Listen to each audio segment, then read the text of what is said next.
Good morning, and screw the last day. You all are here, and this is the first day of your entrepreneurial journey, and this is the first day for us, you and me, to talk about the future of mobility. I am insisting that you leave inspired, but I guess that's my job right now to make sure that that happens. So we'll kick it off. I'm going to talk about some pretty techie, wonky stuff, but we're going to go on a journey today. And that journey is about shaping the mobility revolution that's all around us. Every one of you arrived in some form of vehicle. I know that because most people don't walk from their hometowns to San Francisco today, even if your hometown is San Francisco. Uber, Lyft, BART, cab, if you still know what that is, and then your own personally driven vehicle. These are the ways we get along. And what's interesting is that most of us just don't think about how that hardware gets made. And it's actually the way that that hardware gets made that defines whether it's safe and defines whether it's what you want in order to be able to use it. So we're going to talk about that. In the last decade, all of the top-line products have been disrupted by digital. You recognize, most of you recognize, hopefully some of you don't even recognize the ones at the top, and then the ones at the bottom you definitely know. And there's a digital thread that runs through those products that we just assume is now something that we understand. And that makes sense to us. But these products, they're different. They haven't been disrupted by digital. These products, vehicles, consumer-driven vehicles, and military vehicles, they kill 5.5 people a week in the United States due to distracted driving. And for all of you that have a phone up right now that are taking a picture, it's that phone that causes most of what used to be called drunk driving. But we don't question it. That's the same number of people that got killed in the Boeing 737 first crash that happened. And then by the second one, what did we do? We grounded the whole fleet.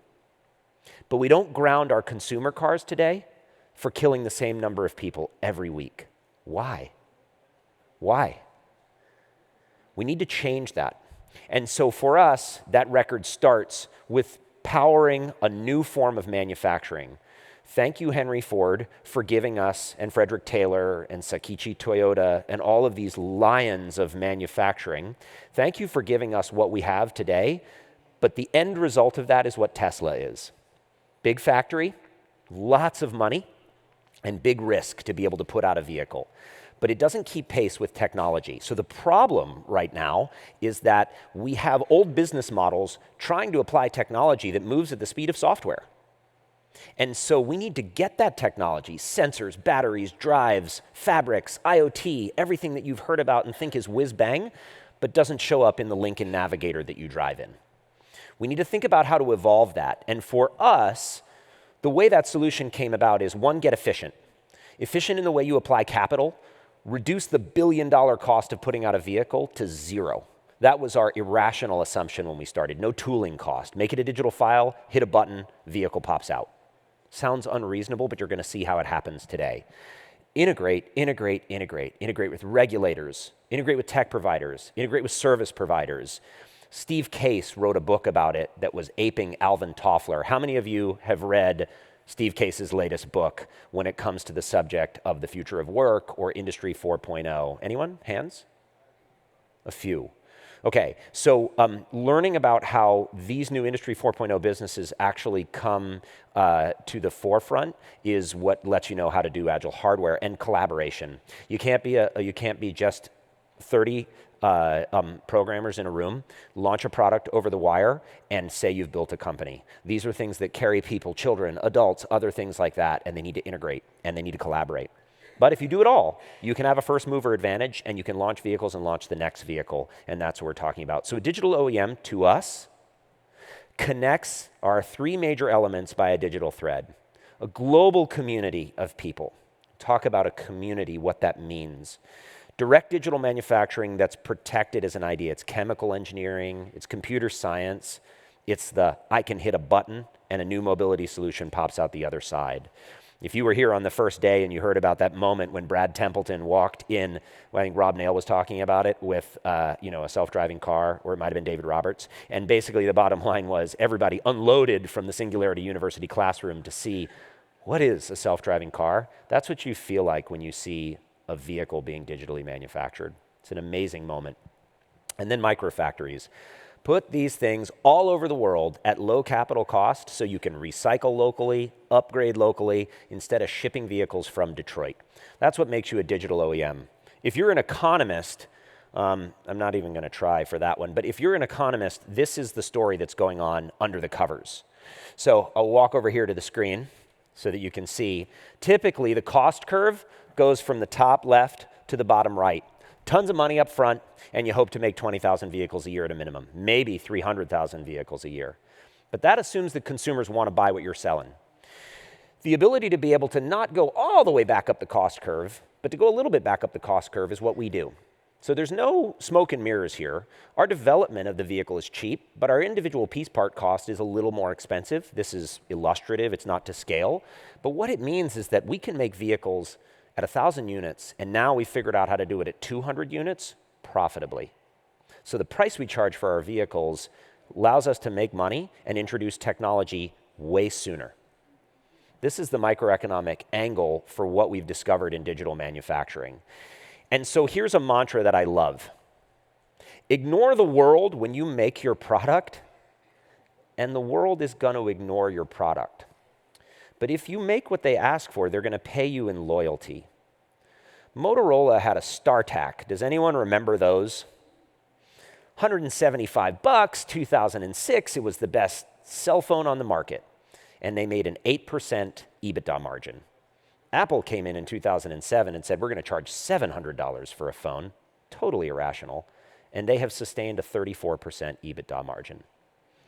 That's possible because you're delivering against a need, a want, a desire for people to have more than what the StarTAC offered. Vehicles need to do that. So there's some whys. Having a digital manufacturer for the user means you get customization, you get choice, you get freedom. But for the company, the business, you also get to do some interesting things. You get to think about people, planet, and profit. When people ask me about sustainability in vehicles, they're always thinking about tailpipe emissions. But that is a low target for a vehicle. Electric vehicles have solved that problem. And so there are many things in sustainability that go beyond that. Local living economies, the disruption that happens in jobs in big manufacturing, factory intensity, paint shops, other things like that, non-recyclability of vehicles, the future of battery recyclability. This is about our planet that we live on. And when I was born, there were half the number of people in the world that there are today. Think about that exponential growth. And so therefore, shared mobility is axiomatic. We have to have it. We need to be more shared in the way we think about moving around. And businesses that can deliver that can change the planet. So that's the impact. So this is how we do it. We built a global community. It now has 200,000 people in it that help us design our vehicles. That global community believes in our brand, that if you can tell us what you want, we're going to print it, make it, and deliver it all over the world. And then we built our network of microfactories, which is growing. We have 2, and we're about to launch a 3rd. So Knoxville, Tennessee, and Phoenix, Arizona are our first 2 factories. And upcoming, in September, we're going to announce our new European microfactory location. And we're going to start growing in Asia and a number of other places around the world to bring this. And so it is underpinned by this subject. Agile hardware for us is what it's about. Now, Agile software started 25 or 30 years ago, and there was a manifesto that we have carefully crafted in order to be able to look at what that future is. And this is really where you can help us evangelize what it is that we've done. The values. I don't love lists, but this list is these 2 slides are very important for us. The values are about changing the way, the white is where we used to be. And so when you think about creativity and people and communities and client dialogue and the world of a minimum viable product, this is what Agile hardware needs to be. The last one is one that I want to focus on here, which is responsibly iterating to get to greater safety. So we heard from David Roberts that the moment that a first toy flew up to the ceiling, that you saw the joy in a child's face, and that begot what we have at Gatwick Airport today. The single greatest transportation revolution born on a set of principles that was about joy and not solving a problem. Today, I run into regulators, especially in the United States, that say, I love the technology in autonomous vehicles. I love connectedness in vehicles. We're totally going to launch them when they're 100% safe. Bullshit.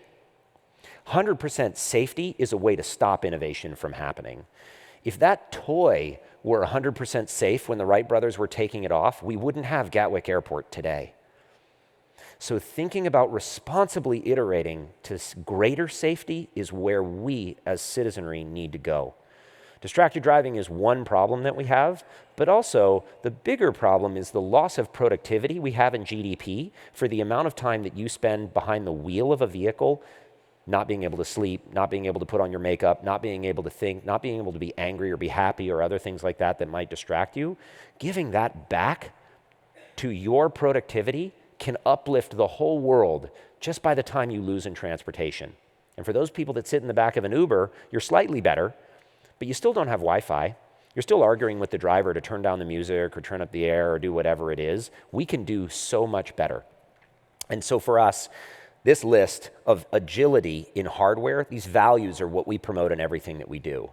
Now, the principles are really important for us too. So building a process that generates insights and not requirements is important. And making space for new perspectives by everyone. We run diversity and inclusion at our business like it was something that was axiomatic with our products, because building trust and being able to say, I'm going to make a mobility device for everyone needs to mean that you are thinking as a company with a global community of people about all perspectives. And those perspectives should be able to come in late in the game in launching a product. People are sitting in your minimum viable product and they tell you, I don't like this feature. You better change it before you launch. And that's what a digital manufacturer can do. So these are some of the items that come down. And I want to focus a little bit further down the list in number 8, generating quality through quantity of ideas. Anybody who plays football on the pitch or soccer in America understands that shots on goal is what counts. You make the goalkeeper more fearful, you put the pressure on, and something's going to go in the net. So that's something that we work on very hard, is to make sure that we are increasing the shots on goal and not looking for perfection in every shot that we take. And that is what allows you as a digital manufacturer to distinguish yourself. So here's AGILE. AGILE is our first step. It's an autonomous platform. It's focused on local mobility. And this vehicle is open, it's upgradable. It's not the only shuttle in the market. BYD makes some electric shuttles driven by a driver. And then there are a couple of companies out there that are making low-speed self-driving shuttles. Some people take a golf cart because they don't know how to make a vehicle, and they put their self-driving sensors and software on it, and they call themselves a vehicle maker. That's a start, but that's a software integrator looking to make on a golf cart. These vehicles are capable of keeping you happy, keeping you safe, keeping you comfortable, and doing a lot more things in terms of what the customers are asking us for inside the vehicle and out of the vehicle on a pace where every 6 months, these vehicles, hardware and software-wise, software every day, but hardware every 6 months, they're getting better. So for us, launching a level 4 autonomous vehicle and deploying it all over the world right now, we're in 10 cities. So if people ask me, when will I see an autonomous vehicle? Right now. The future is here. It's just not evenly distributed. So if you want to go to Copenhagen, you want to go to Korea, you want to go to Australia, you want to go to Buffalo, New York, Akron, Ohio, here in Northern California, you can ride in one of our autonomous vehicles right now. They're out there. If you want to see that vehicle getting 3D printed, you can go see it at a microfactory. But if you ask an executive at Tesla or Toyota, can I see you do that? Their answer is going to be no. It's not safe. We haven't figured it out yet. Those products aren't wanted by consumers. And you should ask questions and say, is that an acceptable answer for me? Agile platforms for hardware are where we're going. So if you look across the 6 areas of this vehicle, perception, structure, HMI, cognition, drives, onboard systems, these are some companies that you would recognize, like you recognize Goodyear and you might recognize Bosch. But the divisions we work with at Goodyear and Bosch are not your standard divisions. They're not the billion-dollar divisions that are pumping in-vehicle infotainment systems or current, 235 F/15 ZR18 tires onto a Corvette. No. These are the divisions that are trying to change the future at these big companies. And often they don't get the airtime from their boss, but they get airtime from us. And they ride on our vehicles. If you go to Akron, Ohio, you can see Goodyear running non-pneumatic tires, tires that have no air. You see Protean providing hub motors in our vehicles that are whisper quiet. And if you don't know what a hub motor is, it means all the stuff that used to be under your hood, or in a Tesla, all the stuff that's still under the frunk or the rear, that's a motor, is gone. And it sits inside the tire. So all that room, the inverter and the motor and the cooling, all happens there. Incredible technologies that go on this vehicle right now deployed around the world. And then there's the software side. So we have this interface, I call it a middleware, and a middleware is a way to connect to our vehicle. So today, when our customers get our vehicles and they want access to data, they can plug into Modally and they can get access for how many times a steward took over the vehicle. We do have a steward that rides on our vehicle still. And how many times the vehicle took a left-hand turn, stopped, went, go. The data's available to you. You should be able to see it. It's yours. It deploys in your area and you need to be able to own it. But most importantly, if you're thinking about building services on the connected future, you should be able to build on top of the API that we have. So here's Ollie. We started with a 1.0, and all the way over here in this journey, when we started, this vehicle was developed in 6 months. We put it in a customer's hand, and then a second customer's hand, and we said, do you like it, do you not? We fixed it up, made it what they wanted, and then we deployed it. And then what we did is we said, let's start again, and let's rev the vehicle, and let's go to Ollie 2.0. And we did that in 6 months. So where I stand right here was 6 months of work. Hub motors, new sensors, new drives, new battery, new glass, new crash structure, a totally new vehicle from this one over here. And it took us 6 months to get here and put the new customer in it. If I were a traditional automotive company, this is how long it would take me to do that. I'm still walking. And I would tell you I'm fast. This is Elon Musk right now. And if I was Toyota, can you still hear me? Okay, you get my point. And for us to take the rest, you wonder what happens in the rest of the 6 months. The rest of the 6 months is to commercialize it. People love to tell us, but you're a prototype manufacturer, you 3D print vehicles. No, we're a small volume manufacturer that makes vehicles out of microfactories, and we take 6 months to show you what you want, fix it up, make it right, and then we're deploying from our microfactories here. No more prototypes. This is small volume manufacturing. And that's what the speed of a microfactory can give you. So a microfactory for us is small. A traditional automotive factory is about 1 million square feet under roof. But a microfactory is units of 10,000 square feet. Never do math in public. But if you multiply 10,000 by 100, you get 1 million. So if I wanted to have 100 microfactory lines, I would have the same footprint as a big factory. Some factories today, like the Mercedes-Benz factory in Sindelfingen, are 14 million square feet under roof for production. Paint shop and vehicle lines that put out the S-Class, they're marvels of 120 years of an integration engineering mindset, but it is a mass factory. So instead of 100 times a microfactory, that's 1,400 times a microfactory. We just published an article, I'm so proud of our team, this month in Manufacturing Tomorrow that shows that at that scale, we can now increase beyond the output of Mercedes-Benz using our microfactory line. We can make them faster, we can make them more, and we can iterate more vehicles. So we have fully crossed over the ability to disrupt mass manufacturing on a unit-by-unit scale with a microfactory. That's an enormous achievement. It's taken us a decade to get there of strong chemical, computer science, and customer work. And a microfactory looks like this. It can be in your hometown.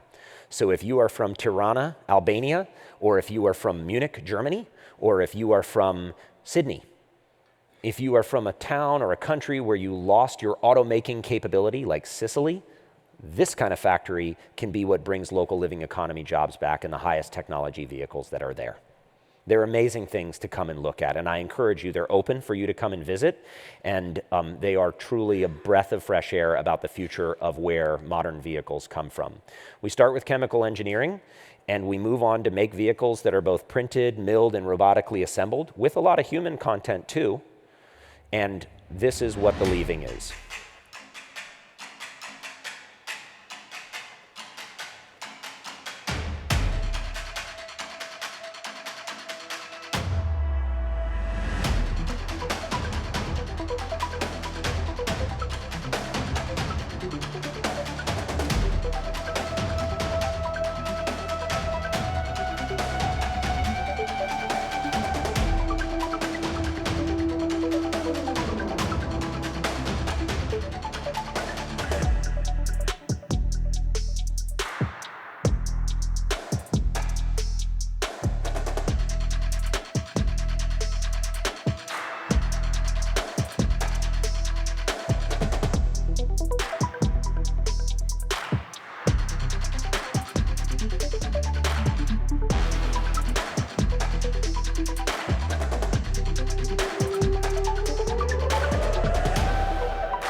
Thank you.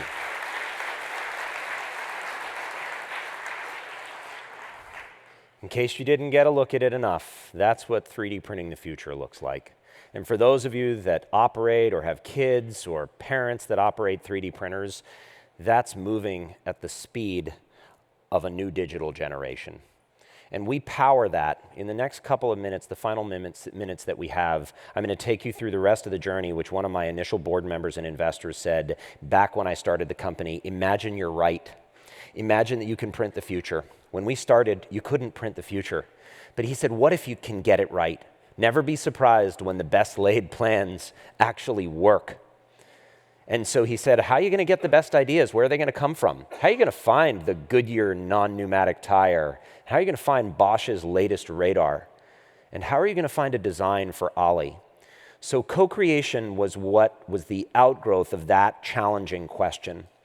Opening up our global community to say, this is our brand. We're going to digitally manufacture vehicles, but will you help us? Give us your best ideas. And not just as a designer or an engineer or as a company, but even if you're a regulator, what's your biggest problem? Can you come and have an open conversation with us? So we built this website, launchforth.io is what it is. It comes from the idea of launching forth to new horizons.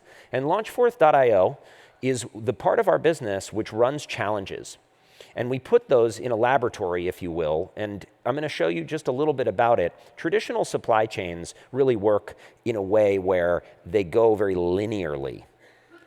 But today at Launchforth, what we do is we work a digital innovation cycle. And what that means is the crowd is the green dot for us on the outside. They know that digital manufacturing exists in the blue cycle on the inside. And they constantly have wild and crazy ideas about regulation and design and engineering and other things like that. And I like to think about this as an onion. The outsides of an onion are leafy. And they're able to catch and attract air and other things like that. But when you get to the middle of it, it's very, very tight. And it's the thing that needs to be insured and keep you safe. So by the time we get to the digital factory and we're making something in the blue inside part of the onion, we are not just doing everything that the green dot wants to do. And that's the way we breathe in a co-creation world. So that digital innovation cycle has allowed us to do some amazing things. The Marine Corps hired us in order to be able to build a modular logistics vehicle. This is what they had.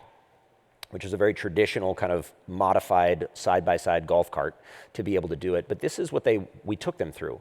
Co-create, manage the process, and make it, and do it in a 6-month cycle. And so the modular logistics vehicle, they just simply said, give us a hackable vehicle that provides Marines on base with flexibility for their logistics needs. That's a really traditional co-creation launch forth. You call it traditional, it's our version of traditional challenge. And so we went out and we said, what does that mean to you? And they said, well, we want to move people, and we want administrative support, so we want to be able to power computers and printers and do other things like that. And we want to be able to have mechanical support, so we need to be able to do some work out on the ranges and do those kinds of things. And we want to do construction.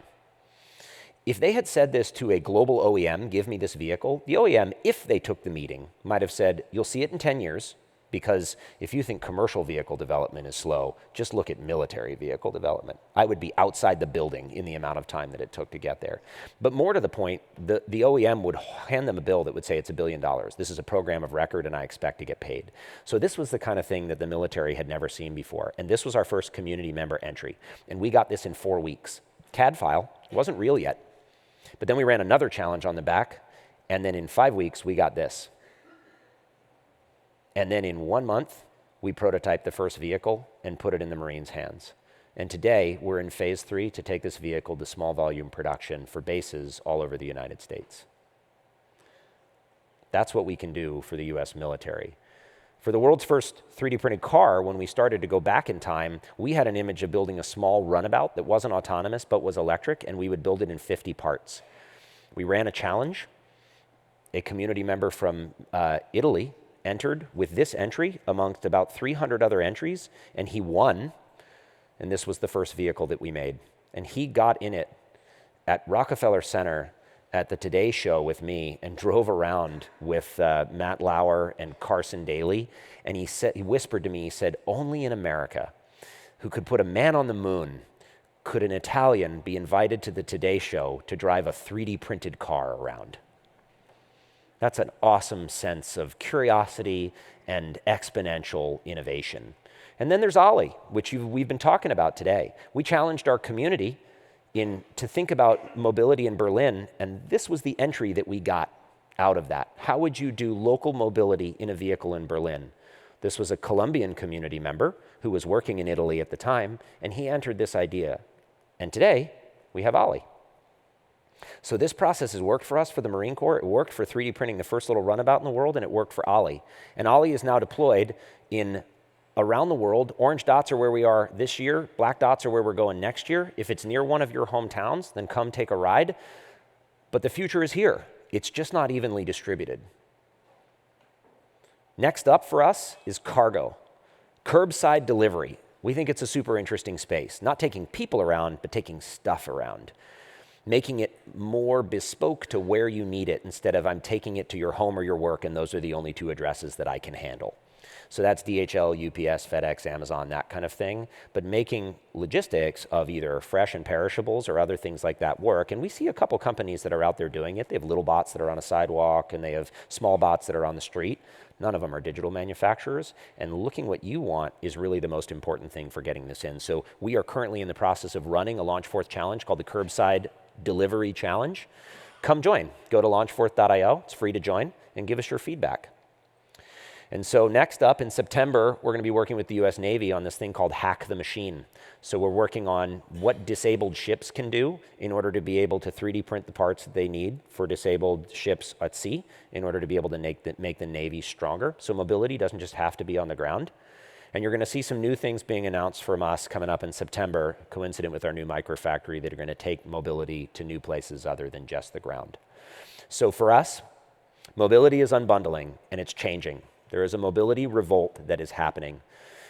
People, places, and paradigms are evolving, and there are shifting mobility needs. I promised you a journey today. I hope that you are not only inspired, but questioning about the mobility that you ride in today and what your hometown, wherever you're from, can do to provide a local living economy that does better than what Tesla, Ford, Toyota, Tata can bring us today, because that future is here and it's just not evenly distributed. So thank you very much and welcome to the future.